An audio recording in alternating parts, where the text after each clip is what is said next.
Hello. So this is the current state of my 16-bit breadboard computer. Right now it's just an A register, a B register with status LEDs for each, and this mess in the middle is a 16-bit ALU, which is 75% complete. I still have to connect 4 bits from the... So this is, I think, the 4 high bits on the 8 low bits still need to be connected up to this ALU up here. The low 4 already connected through to this ALU, and then I obviously need to connect the carries, which will go in this order, and the actual control logic. Any extra stuff will be in these locations, or you can see there's already some here. There may be another one here, and that will be to control. These are 7.4 LS181s, so they actually have quite a lot of control lines for them. I think, what is it, 6? 3 of which are for the function, and then you have the mode, and I think A equals B. You have to set that. I can't remember. Oh well, I've already planned it, but it's just not wired up yet. And my resistor arrays, which were meant to go on these, have been taking their slow time arriving from China. The first package got lost in the post, New Zealand post, not Chinese post. They're apparently excellent. And now the second package from a different supplier is also lost in the New Zealand post. But yeah, and so also I now have 2 sections of a 16-bit bus with the ALU. So this here is the low bits, 8, and these are the high bits here. I may have that back the front, but I don't think it really matters. It's going to work anyway. And then, yeah, both the A and B registers have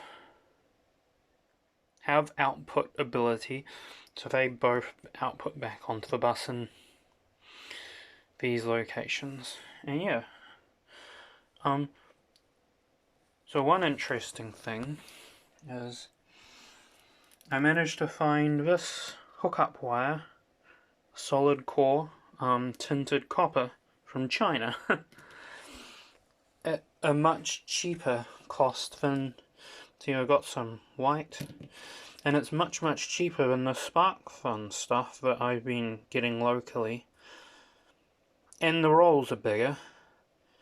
It's just the coating on the wires is a bit less stiff, but that doesn't really matter because it's the copper that holds the shape anyway. Yeah, and so the next things I'll be doing is connecting up this chip to that register, and then adding in the control logic. And I just got me a whole lot of these, much more than I have there, from China, and I'll be using those to run tests. And I also have a whole lot of breadboards and a whole nother bag of breadboards. And I just got my new multimeter leads, which got stopped at customs for God knows what reason, but they're good. They're much more fine don't do that. What? Yeah, they're much more sensitive than...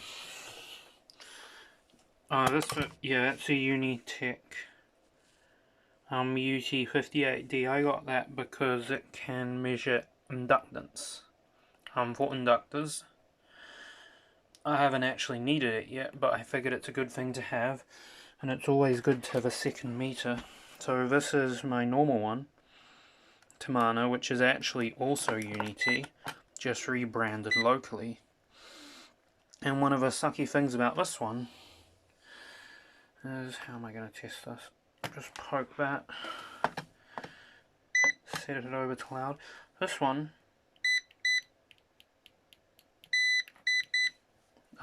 yeah, it like has this latching thing. It doesn't make an instant sound. So that actually makes the non-branded Unity one better for testing, because you don't need as good a contact. It just kind of goes off anyway. But yeah, another thing I have gotten recently